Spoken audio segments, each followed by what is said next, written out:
Now, can Argentina win back-to-back World Cups? Is it worth backing them to win the 2026 World Cup? Hi, I'm Pavlos and I'm here to break down some insights about Argentina and their possible run in this upcoming World Cup. But before that, before I give you guys my thoughts, we got two big promos over at WagerTalk right now. You can find them at my page at wt.buzz/pl. The first one is, and if you're a new customer only, this applies only for new customers, you can use promo code GOAL, GOAL, and your first package will be just $1, $1, and it's good for WagerTalk packages, Sports Memo, and Picks and Parlay. So you can get your first World Cup bet or a best bet for just a single $1. Now I have a promo for all my plays. You can get the entire competition for just $149, from the opener at the Estadio Azteca to the final at the MetLife Stadium. You can lock in every play. That includes all the 5% releases, all the futures, and I have 3 of them loaded right now, and I'm gonna load at least like 3 or 4 of them in the next coming days. And of course, you'll get pretty much all my plays for the World Cup. And why me? Because I made a profit in 8 of the last 9 major tournaments. That includes World Cups, Euros, Copa Americas, Gold Cups, Africa Cup of Nations. The only competition that I didn't turn profit was the recent Africa Cup of Nations, just minus 5 units of loss in that competition, plus 130 units total in the last 9 major competitions. And of course, I'm doing extremely well in the summers. Number 1 in soccer in each of the last 3 summers. A combined plus 277 units. I was number 1 in the previous Euro, which was, the previous major competition, with plus 44 units of profit. Guys, head over to my page, you'll find all about it. Now, this comes down to $3.80 per day, basically the price of a coffee or a gallon of milk or a dozen eggs in the US. I went and checked that; those are the prices. So it's really, really affordable. Now let's see whether I see Argentina doing the back-to-back or the repeat or not.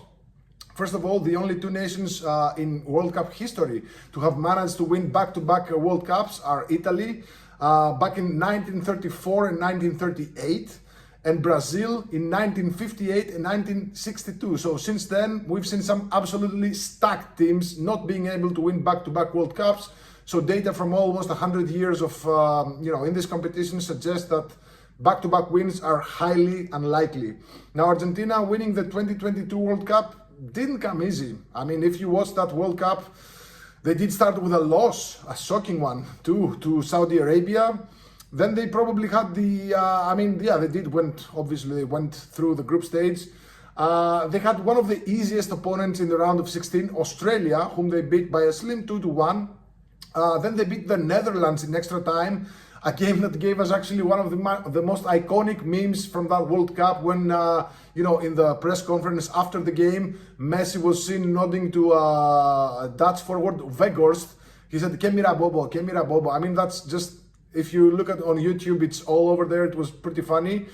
Then they beat Croatia fair and square in the semifinals before their win in extra time versus France. But, again, if you watch that final, the game was tied at 2-2 late, in the stoppage time.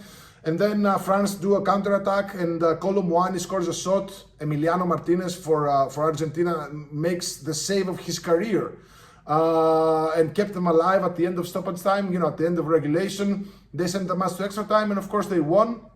So that being said, Argentina, they got a bit lucky in the previous World Cup, if you ask me. But they did win the trophy that essentially allowed Messi, the best player of our generation, to complete soccer. Some say it was scripted. Some say that they got, preferential treatment, or a lot of penalty kicks go their way. But I'm not here to discuss that. But I'm just putting it out there now. If you believe that the previous World Cup was scripted for Messi to win it, wouldn't it be somewhat logical for this World Cup to be scripted for Cristiano Ronaldo to win it? So, I mean, I don't know. So, speaking of Cristiano Ronaldo, he's Messi's arch nemesis, the other great player of our generation. He's still looking for a World Cup trophy, as well as the whole Portuguese nation. So, wouldn't it be a great storyline to also see Cristiano Ronaldo win the World Cup, and thus concluding an almost 20-year cycle where he went hand in hand with Messi? I think it would. Now, if both Portugal and Argentina win their respective groups and manage to go through the round of 32 and the round of 16, they meet against each other in the quarterfinals, and that would be the match of the ages. I mean, one last ride for Cristiano Ronaldo versus Messi for the whole world to see. I mean, I just got goosebumps just by saying it. So, although I did talk about my concerns regarding Portugal in this tournament in my other videos that you can see at Wager Talks page. Mainly their coach being very, very mediocre, and he did fail to do something with Belgium's golden generation. Now he has Portugal's golden generation. I wouldn't be surprised if he didn't do anything either. Now, back to Argentina. They have a clear path to win the group. It's a pretty easy group, at least on paper. Consists of Algeria, Austria, and Jordan. Now, if they do win their group, they play versus the runner-up of Group H in the round of 32. And Group H consists of Spain, Uruguay, Saudi Arabia, and Cape Verde. So most likely Uruguay are finishing second, maybe Spain. Now, that might sound crazy, and I know a lot of you are going to say in the comments, oh, Pablos is crazy. He thinks Spain are going to come second. Guys, it's a World Cup. Anything goes. And reminder that Spain, in the previous World Cup, they finished second in their group. They lost to Japan. I mean, yeah, it was a different time back then, but still, upsets happen all the time. And I wouldn't be surprised to see Spain finishing second. We'll talk about it if they finish first. So most likely Uruguay, right? So, I mean, let's say Spain win the group, which means Uruguay are second. Argentina will play against Uruguay in the round of 32. Reminder that Argentina lost at home to the same Uruguay side in the World Cup qualifiers with Messi in the lineup. And this is a classic, South American battle. Two of the most roughneck teams in the whole of South America. Usually their matches have, fouls, nerves, brawls, cards. I wouldn't be surprised if the match didn't finish with 22 players on the pitch. So anything can happen. Even if they do get past a possible matchup with Uruguay, then they get to play with the winner of the runner-ups of Group D and Group G. Group D is USA, Turkey, Paraguay, and Australia. And Group G is Belgium, Egypt, Iran, and New Zealand, which might seem like an easy path, but USA, being the hosts, we usually see hosts getting preferential treatments in the forms of penalty kicks, in the forms of, a lot of things go towards the hosts, usually. So I wouldn't be surprised. I mean, Turkey, if they finish second, they're a pretty solid squad. Paraguay, Argentina also lost to Paraguay in the World Cup qualifiers. Australia, yeah, they can go through. So, I mean, there's always a chance of Argentina not winning their group, which complicates things. I mean, if they go through as runners-up, that would match them against the winners of Group H, which is probably Spain. So, I mean, can they go through Spain? It's not easy. So, I mean, all in all, I think Argentina are not going to win a back-to-back World Cup. And actually, to finish off, I wanted to just give you guys some fresh news. I'm writing this video on Monday the 25th. Yesterday, on Sunday the 24th, Inter Miami were playing a match against Philadelphia Union. Crazy game, 4-4 at halftime, 6-4 win for Inter Miami. Messi got injured. I'm not sure if it's like a bad injury. I think it's not, but he did ask to get subbed off. I haven't read anything today. I'm pretty sure they're gonna keep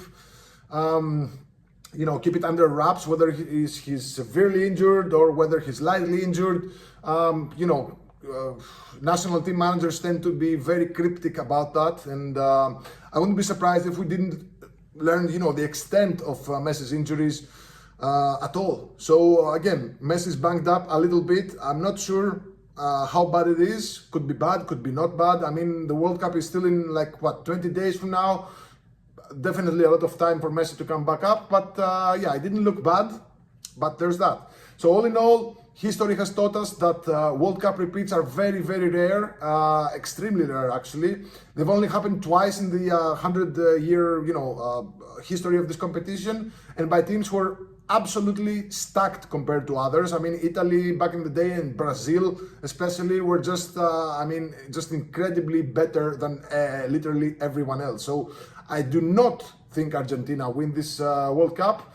Just let me know in the comments below what you think about Argentina's chances to win this one, but at plus 900, they're not on my list. I mean, there are better options at bigger odds as well, and that you can find also on the other videos that I did. And I'm gonna be doing like 3 or 4 more videos discussing Team USA, discussing the third place teams that are also going through the next round. So just a reminder, we have a nice World Cup promo for the entire World Cup. You can get all the plays, all the futures, all the 5% releases for just $1.49. Comes down to $3.80 per day. Just so you know, a 5% max bet costs $39 over at WagerTalk. I usually release like between 3 to 5 in these competitions historically. Now this is a bigger one, has one extra round of games and a lot of more group games. So I think between 3 to 5 is very realistic. So I mean, if you just buy the 5% alone, it's more than $150. So I mean, buying the World Cup package gets you also all the futures, all the non 5%, which I'm gonna have a lot of them. So yeah, every prop, every future, every 5% in the tip of your fingers, because as soon as I release a play, you get an email, you got your book, place the bet, get the best value, and we all win together. Again, profitable in 8 of the last 9 competitions, major competitions like this one. Summer King, #1 in soccer in 2025, 2024, and 2023.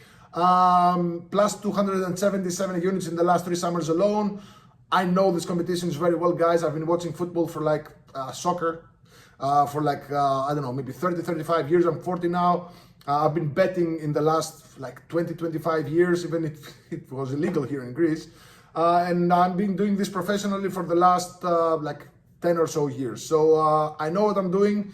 Let's all win some money together. Good luck. Let me know in the comments below what you think about Argentina's chances to do the repeat. Good luck.